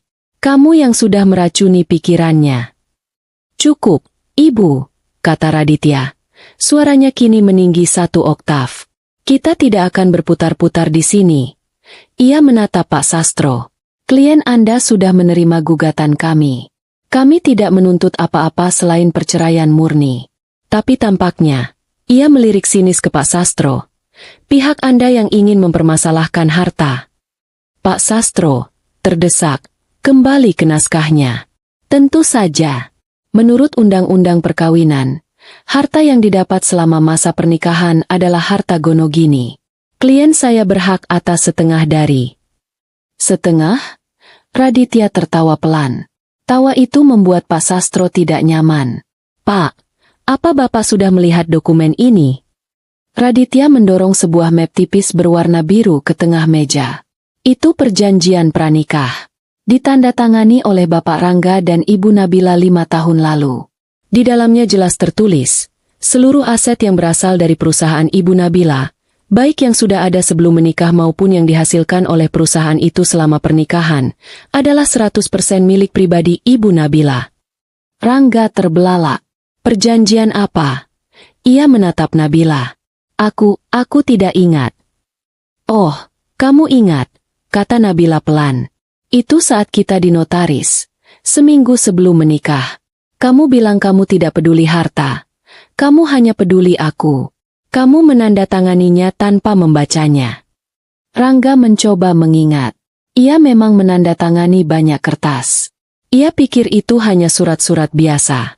Itu tidak adil, seru Winda. Dia menjebak anak saya. Itu hukum, Bu, kata Raditya. Rumah yang ibu minta itu dibeli dengan dana perusahaan Nabila. Mobil yang dipakai Pak Rangga, aset perusahaan. Bahkan tabungan bersama mereka, tidak ada tabungan bersama. Yang ada hanya rekening Pak Rangga yang terus-menerus ditarik, dan rekening Ibu Nabila yang terus-menerus diisi. Pak Sastro menelan ludah. Ia kalah telak. Tapi, rumah tangga nafkah. Baik, Anda mau bicara nafkah? Raditya kini tampak bersemangat. Ia membuka map lain yang jauh lebih tebal. Kami sudah hitung. Ini adalah daftar pengeluaran Pak Rangga selama 5 tahun, yang dibayar oleh Ibu Nabila. Mulai dari cicilan mobil, yang sekarang sudah lunas, iuran golf, jam tangan mewah, hingga uang saku bulanan untuk ibunya. Ia menatap Winda. Kami hitung-hitung, Ibu Nabila justru sudah memberi nafkah yang jauh melebihi apa yang Pak Rangga berikan. Kalau mau dihitung, justru Pak Rangga yang berutang. Suasana di ruangan itu menjadi sangat sunyi. Rangga menunduk, menatap tangannya di meja. Ia hancur. Ia tidak punya apa-apa. Jadi, Raditya menyimpulkan, ini adalah penawaran kami. Tanda tangani surat perceraian ini hari ini. Pak Rangga pergi tanpa membawa apa-apa. Dan kami anggap lunas semua pinjaman yang telah ia nikmati. Dan Ibu Winda. Ia mendorong 1 lembar kertas lagi. Tanda tangani surat perjanjian utang untuk biaya pesta Fania. Kami beri diskon. Cukup bayar 70% saja. Apa? Winda melompat dari kursinya. Kamu gila. Aku tidak akan bayar sepeser pun. Aku tidak akan tanda tangan apapun. Aku akan tuntut kamu. Aku akan bilang ke media kamu menantu durhaka. Lihat saja. Kamu akan dikutuk. Ia menunjuk-nunjuk wajah Nabila. Nabila, yang sedari tadi diam, akhirnya berdiri. Cukup. Satu kata itu, diucapkan dengan nada pelan dan dingin, langsung membungkam Winda. Nabila menatap Rangga. Mas, aku sudah memberimu kesempatan. Aku memberimu pilihan yang mudah. Tapi sepertinya, kalian selalu suka cara yang sulit. Ia menoleh ke Raditya. Radit, aku rasa mediasi ini tidak ada gunanya. Tunjukkan pada mereka. Tunjukkan apa? Tanya Rangga, suaranya bergetar. Ia merasakan firasat yang jauh lebih buruk dari sekadar kehilangan harta. Raditya tersenyum. Senyum itu adalah senyum seorang predator yang akhirnya menemukan mangsanya. Pak Sastro, kata Raditya, Anda tadi menyinggung soal UU ITE. Saya kira itu lucu. Karena kami tidak tertarik membahas pelanggaran ringan. Ia mengeluarkan satu map terakhir. Map berwarna merah darah. Ia membukanya dan meletakkannya di tengah meja. Kami, kata Raditya, suaranya bergema di ruangan yang sunyi itu, lebih tertarik membahas pasal 263 Kitab Undang-Undang Hukum Pidana. Pak Sastro membacanya. Matanya membelalak di balik kacamata tebalnya. Pemalsuan dokumen. Tepat sekali, kata Raditya. Ia mengeluarkan selembar kertas. Itu adalah formulir aplikasi pinjaman bank atas nama perusahaan Nabila. Jumlahnya sangat besar, 50 miliar rupiah. Ini diajukan 2 bulan lalu. Menggunakan aset inti perusahaan klien saya sebagai jaminan. Kami tidak tahu apa-apa soal ini, bantah Rangga, tapi suaranya naik. Tanda ia berbohong. Oh, benarkah? Raditya mengeluarkan lembar kedua.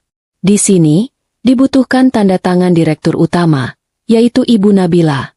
Ia menunjuk tanda tangan di bagian bawah. Tapi, ini palsu. Ia mengeluarkan lembar ketiga. Dan ini adalah rekaman CCTV dari sebuah warnet di Kebayoran Baru. Jam 2 pagi. Raditya memutar laptopnya. Layar itu menampilkan gambar buram, tapi cukup jelas. 2 orang, Rangga dan Winda. Mereka terlihat sedang memindai sesuatu. Rangga tampak sedang berlatih meniru tanda tangan Nabila di secari kertas, sementara Winda mengawasinya. Rangga melihat video itu. Ia berhenti bernapas. Ia ingat malam itu. Ibunya yang mendesaknya. Sekali lagi, Rangga, kurang miring.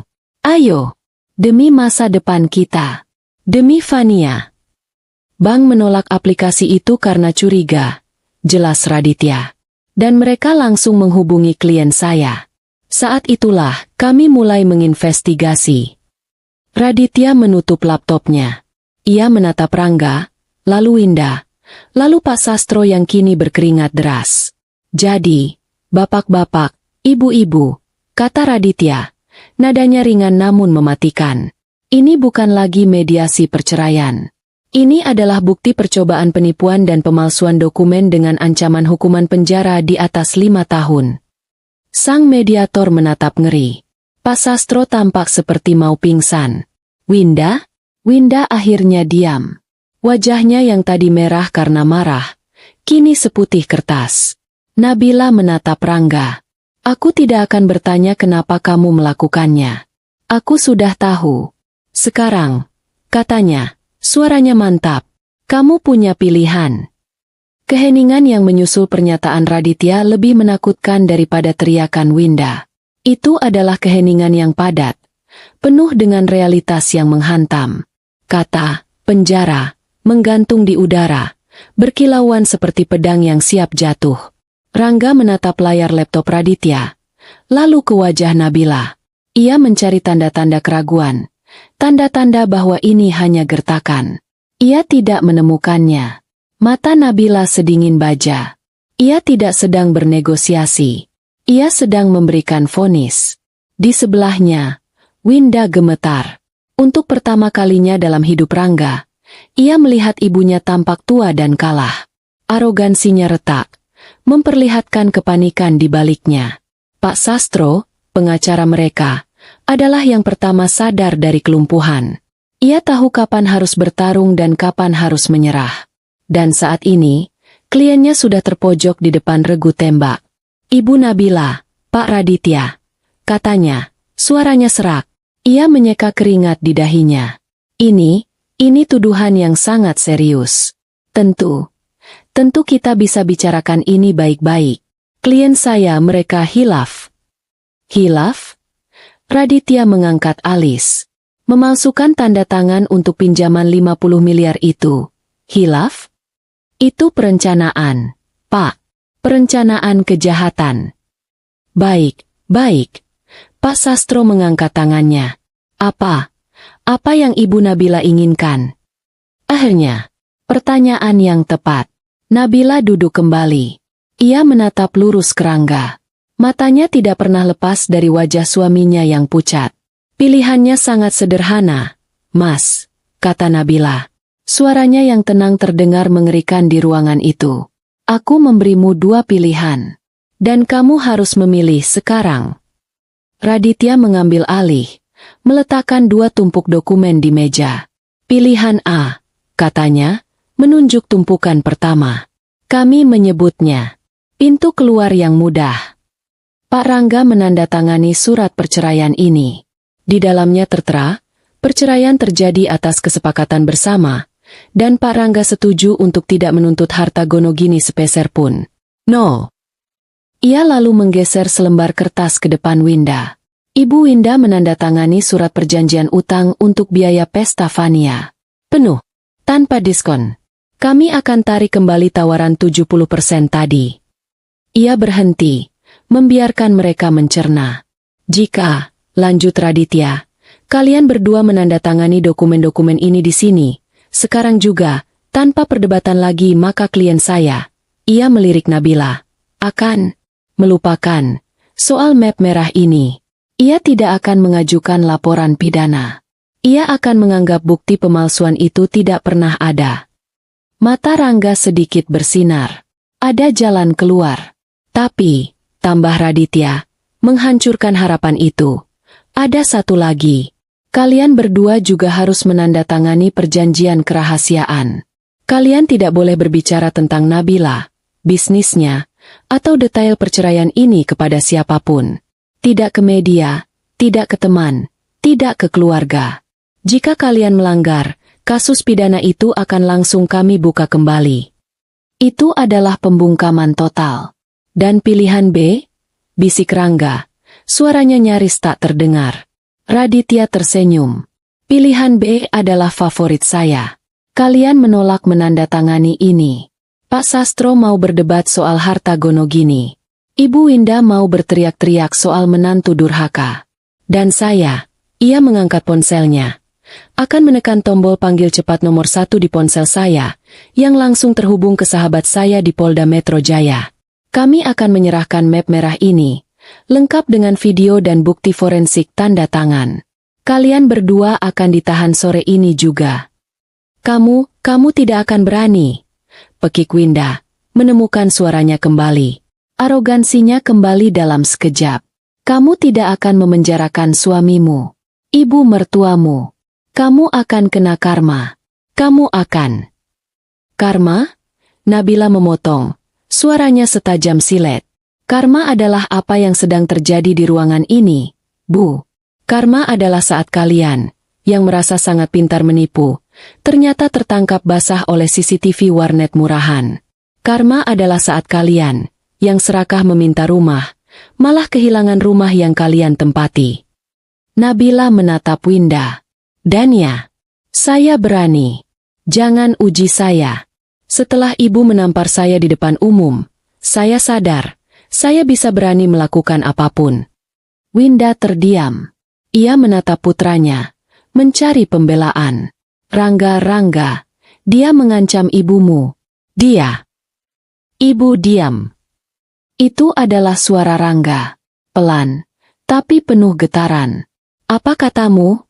Tanya Winda, tak percaya. Aku bilang diam, Bu.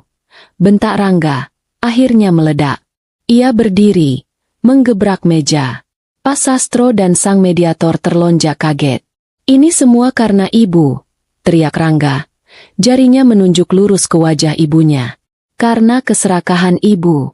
Pesta mewah, rumah, mobil. Aku sudah bilang jangan. Tapi ibu terus memaksa. Nabila itu bodoh. Dia cinta mati sama kamu.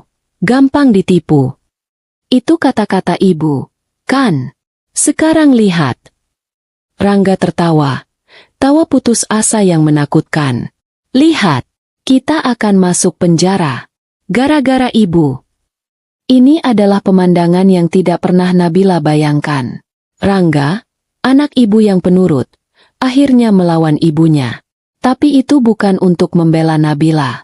Itu untuk menyelamatkan dirinya sendiri. Rangga. Winda tergagap, kaget melihat pemberontakan putranya.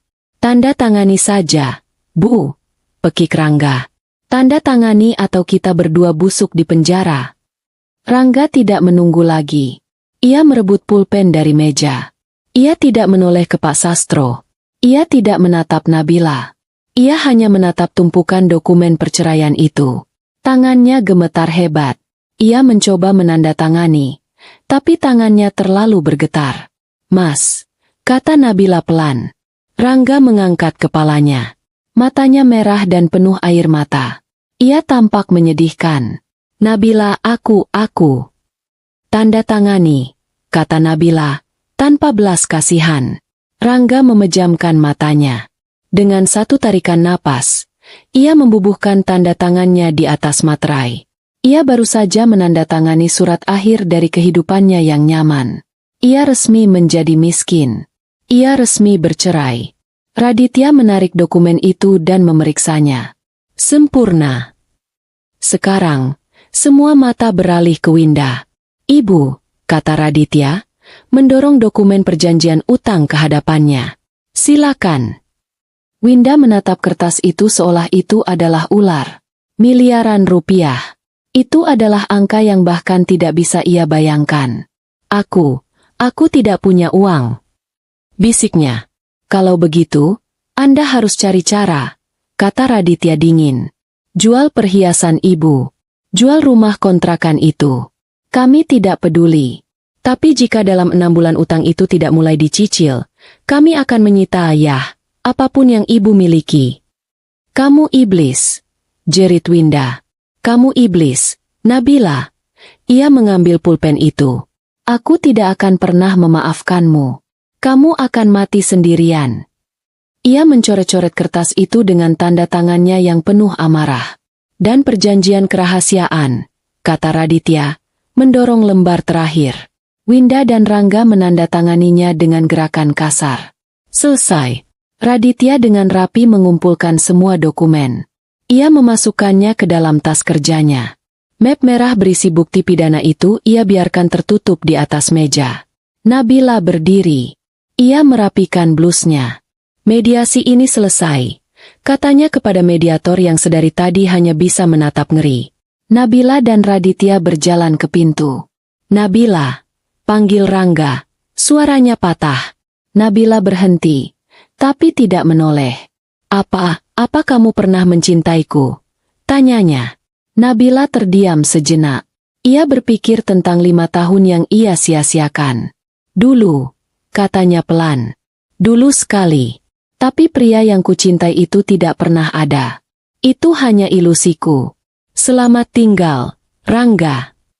Ia membuka pintu dan melangkah keluar, diikuti oleh Raditya. Mereka tidak menoleh ke belakang. Di dalam ruangan, Rangga ambruk kembali ke kursinya. Ia menundukkan kepalanya ke meja dan mulai menangis. Tangisan seorang pria yang telah kehilangan segalanya karena kelemahannya sendiri. Winda duduk mematung. Wajahnya kosong. Amarahnya telah habis, digantikan oleh kekosongan yang dingin. Pak Sastro mengemasi tasnya dengan cepat. Saya permisi dulu, katanya, kabur dari ruangan itu. Keluarga parasit itu telah dipotong paksa dari inangnya. Sementara itu, di seberang kota, di sebuah kafe murah, Fania duduk sendirian. Ia baru saja menerima telepon dari Kevin, suaminya yang baru seminggu. Kevin tidak akan kembali. Ia telah mengajukan pembatalan pernikahan. Ia menuduh Fania dan keluarganya telah menipunya, berpura-pura kaya padahal penuh utang. Fania kini sendirian, pernikahannya hancur, dan ia baru saja mendapat pesan dari ibunya. Kita dituntut Nabila. Kita harus bayar miliaran. Fania menatap kopi dingin di depannya. Kejatuhan itu kini lengkap. Pintu ruang mediasi tertutup di belakang Nabila dengan bunyi klik yang pelan namun final.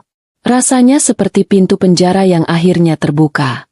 Ia dan Raditya berjalan menyusuri koridor steril gedung pengadilan itu tanpa bicara.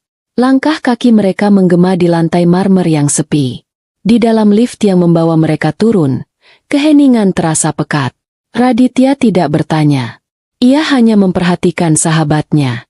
Nabila berdiri tegak, menatap lurus ke depan pada pantulan buram mereka di pintu lift yang terbuat dari baja tahan karat. Ia tidak terlihat menang. Ia tidak terlihat sedih. Ia hanya terlihat kosong. Saat pintu lift terbuka di lobi yang ramai, dan udara kota yang hangat dan lembab menyambut mereka di luar pintu kaca, barulah Nabila menarik napas. Napas pertama yang terasa benar-benar penuh dan dalam setelah 5 tahun. "Kamu baik-baik saja?" tanya Raditya pelan, sambil membukakan pintu mobil untuknya. Nabila duduk di kursi penumpang. Ia terdiam sejenak, membiarkan sabuk pengamannya terpasang. Ia memikirkan pertanyaan itu. "Aku." Ia memulai, suaranya sedikit serak. "Aku merasa ringan."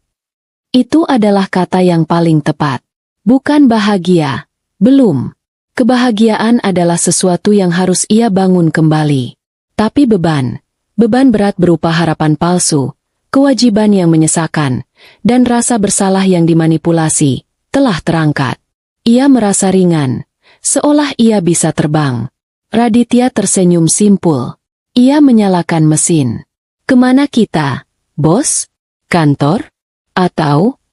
"Ke penthouse," kata Nabila tegas. "Sudah waktunya aku menempatinya." Minggu-minggu berikutnya adalah proses pembersihan. Perceraian itu disahkan oleh pengadilan dengan kecepatan kilat. Tidak ada banding, tidak ada perdebatan. Rangga dan Winda terlalu takut untuk melawan, terikat oleh ancaman pidana dan perjanjian kerahasiaan. Nabila tidak pernah kembali ke rumah yang ia tinggali bersama Rangga. Ia tidak sanggup. Ia menyewa jasa profesional untuk mengemasi setiap barang pribadi milik Rangga, setiap kemeja, setiap pasang sepatu, setiap foto, dan mengirimkannya dalam kotak-kotak kardus ke alamat kontrakan Winda. Ia juga mengirimkan barang-barang Winda yang tertinggal di rumah itu. Lalu, ia menugaskan Raditya untuk menangani penjualannya. "Aku tidak peduli harganya, Radit," kata Nabila di telepon, sambil berdiri di balkon penthouse barunya, memandangi kota dari lantai 30. "Aku tidak mau untung. Aku hanya mau rumah itu hilang dari daftar asetku. Aku mau memutuskan ikatannya." Rumah itu terjual dalam waktu kurang dari sebulan, dengan harga di bawah pasar. Nabila tidak peduli. Saat akta jual beli ditandatangani, ia mengambil seluruh hasil penjualan bersihnya dan, dalam satu gerakan, mendonasikan semuanya ke sebuah yayasan yang menangani perempuan korban kekerasan dalam rumah tangga. "Ini," katanya pada pengurus yayasan itu, "untuk memastikan perempuan lain bisa mendapatkan kesempatan kedua mereka lebih cepat daripada saya." Itu adalah penutup bab yang sesungguhnya. Penthouse barunya adalah kebalikannya. Rumah lamanya besar, megah, tapi penuh dengan furnitur berat pilihan Winda, dan kenangan buruk. Penthouse ini adalah kanvas putihnya. Letaknya tinggi di atas kota, dengan jendela-jendela raksasa dari lantai ke langit-langit yang membiaskan cahaya matahari. Ia seperti berada di Menara Gading, aman dan tidak tersentuh. Ia mengisinya sendiri, pelan-pelan. Tidak ada barang-barang mewah yang mencolok. Ia memilih furnitur yang bersih, modern, dan fungsional. Sofa abu-abu yang nyaman, meja kerja dari kayu solid, dan sistem suara terbaik untuk mendengarkan musik klasik. Di dinding, ia tidak menggantung foto pernikahan yang palsu. Ia menggantung karya seni abstrak dari seniman lokal. Ruangan favoritnya adalah kantor rumahnya. Dari sana, ia bisa melihat seluruh kota terbentang di bawahnya. Disinilah ia merasa paling hidup. Tanpa drama keluarga yang menguras energi dan fokusnya setiap hari, pikiran Nabila menjadi setajam laser. Ia mencurahkan seluruh waktu dan tenaganya untuk bisnisnya, Nabila Cosmetics. Dan perusahaannya berkembang pesat. Suatu pagi, 6 bulan setelah perceraian, Nabila memimpin rapat dewan direksi. Ia tidak lagi memakai blus sutra yang lembut dan rok pensil. Ia mengenakan setelan celana panjang berwarna biru tua yang tegas. Auranya berbeda. Dulu ia pemimpin yang baik, sekarang ia pemimpin yang hebat. Baik, Bapak dan Ibu sekalian, katanya, suaranya memenuhi ruang rapat. Laporan kuartal ketiga kita sangat baik. Tapi saya tidak mau kita puas sampai di sini. Ia menekan tombol di depannya.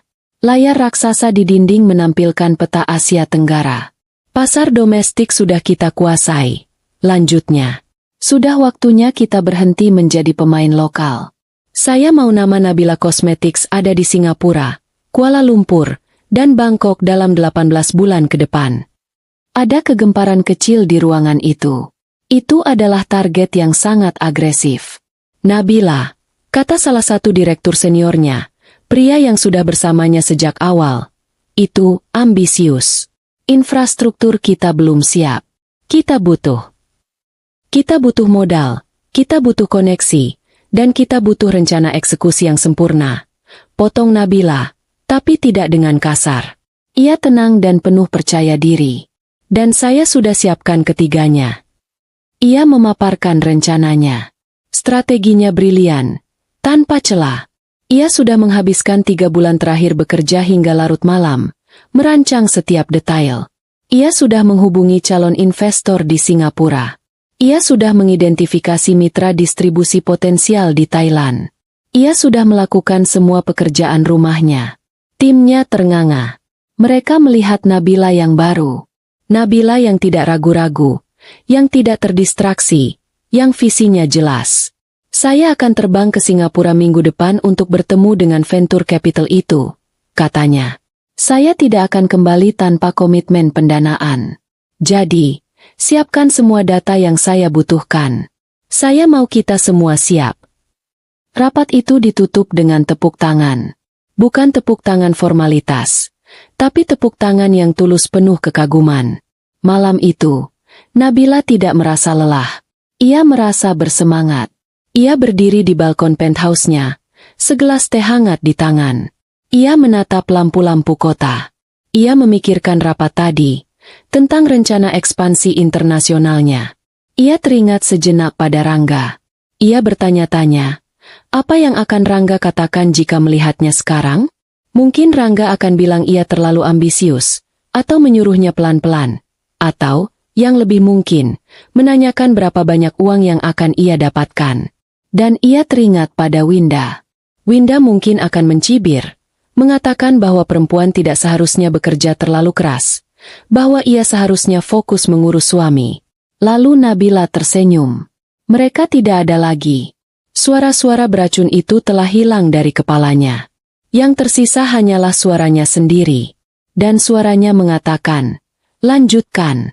Lebih tinggi lagi. Lebih jauh lagi. Ia tidak lagi melarikan diri dari masa lalu. Ia sedang berlari kencang menuju masa depannya. Ia tidak lagi merasa seperti korban.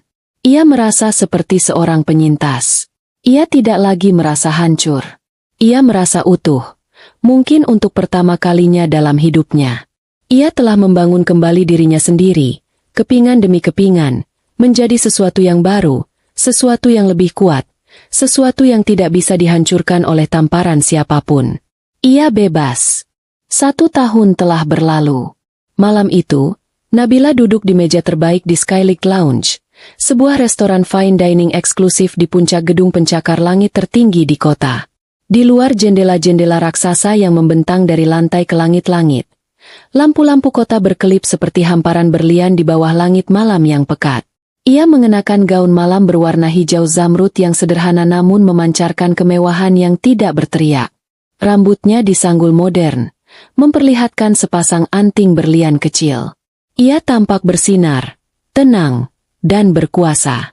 Di seberangnya, duduk Raditya. Ia tampak sama tajamnya dalam setelan jas yang dirancang khusus. Mereka bukan lagi hanya klien dan pengacara. Setelah keberhasilan ekspansi internasional, Nabila mempromosikan Raditya menjadi kepala dewan direksi dan penasihat hukum utama perusahaannya, Nabila Cosmetics International. Lebih dari itu, ia adalah sahabat terdekatnya. Satu-satunya pria yang ia percayai sepenuhnya. 2 gelas sampanye terbaik diangkat. Untuk kesepakatan Tokyo, kata Raditya, tersenyum. Aku harus akui, Nabila, setahun lalu kamu bilang mau ekspansi. Aku pikir kita akan buka 1-2 toko di Singapura. Aku tidak menyangka kita akan menandatangani kontrak distribusi eksklusif untuk seluruh Jepang. Nabila tertawa pelan. Tawa yang kini lepas dan ringan. Dan aku tidak akan bisa melakukannya tanpamu. Radit, negosiasimu di Osaka minggu lalu itu legendaris. Tim hukum di sana tidak tahu apa yang menghantam mereka. Mereka meremehkan kita, kata Raditya, menyesap sampanyenya. Kesalahan besar. Selalu, sahut Nabila. Mereka tertawa bersama. Mereka berbicara tentang rencana peluncuran produk baru, tentang strategi pemasaran untuk Korea Selatan, tentang pabrik baru yang akan mereka bangun di Vietnam. Percakapan mereka mudah, setara, dan penuh energi positif. Saat sedang menunggu hidangan penutup, Nabila melamun sejenak. Ia memandang keluar jendela, ke pemandangan kota yang menakjubkan di bawahnya. Ia merasa seperti sedang menatap peta miliknya. Matanya secara acak mengamati jalanan di bawah. Lalu lintas di persimpangan utama tampak padat. Tapi ada sesuatu yang menarik perhatiannya.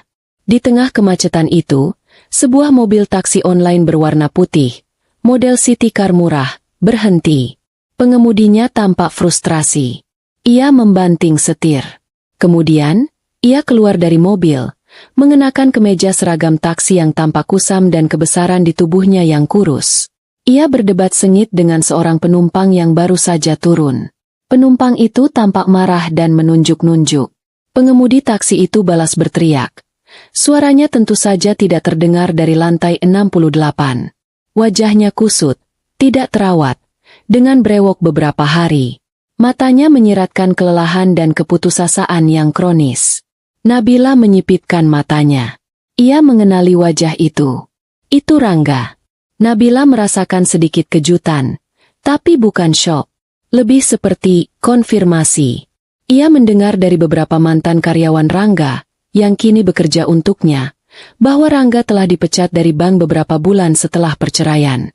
Skandal itu, ditambah dengan perilakunya yang menjadi tidak menentu dan depresi, membuatnya menjadi beban bagi perusahaan.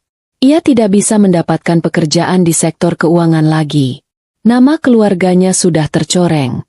Dan kini, ia menjadi sopir taksi. Berdebat di jalanan karena masalah kecil. Nabila mengalihkan pandangannya, tidak mau merusak malamnya dengan bayangan itu. Tapi saat ia mengalihkan pandangan, matanya menangkap pemandangan lain di trotoar yang sama, tak jauh dari tempat Rangga terjebak macet. Di bawah lampu jalan yang oranye dan kasar, di depan sebuah ruko kecil yang menjual pakaian murah, dua wanita sedang berdebat. Yang satu lebih tua, mengenakan daster lusuh dan kardigan pudar.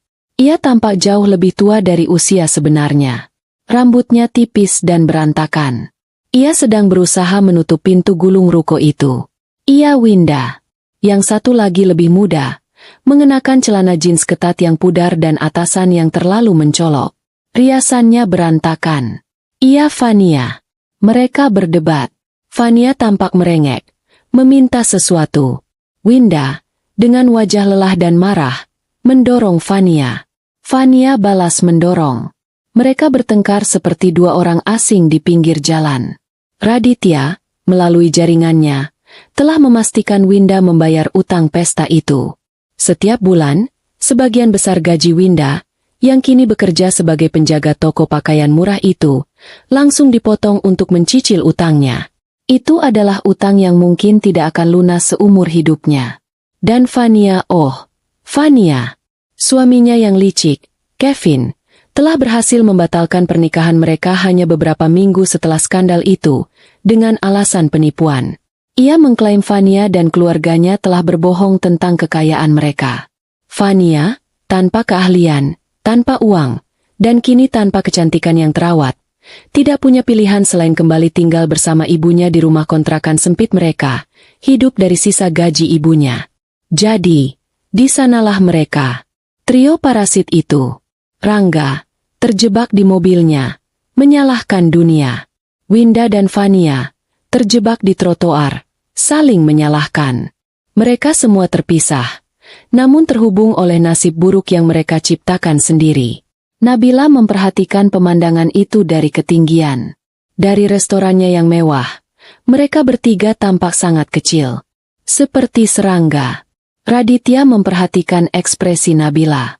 "Kamu melihat sesuatu?" Nabila terdiam sejenak. Kemudian, ia pelan-pelan berbalik dari jendela. Ia menatap Raditya. Senyum kecil mulai terbentuk di bibirnya. Senyum itu bukan senyum jahat. Itu adalah senyum kepuasan. Senyum keadilan. Ia mengangkat gelas sampanyenya yang masih terisi setengah. Raditya, penasaran, ikut mengangkat gelasnya. "Untuk apa kali ini?" tanya Raditya. "Untuk pabrik di Vietnam." Nabila menggeleng pelan. Ia menatap gelasnya, lalu menatap mata sahabatnya. "Untuk Karma," katanya. Suaranya jernih.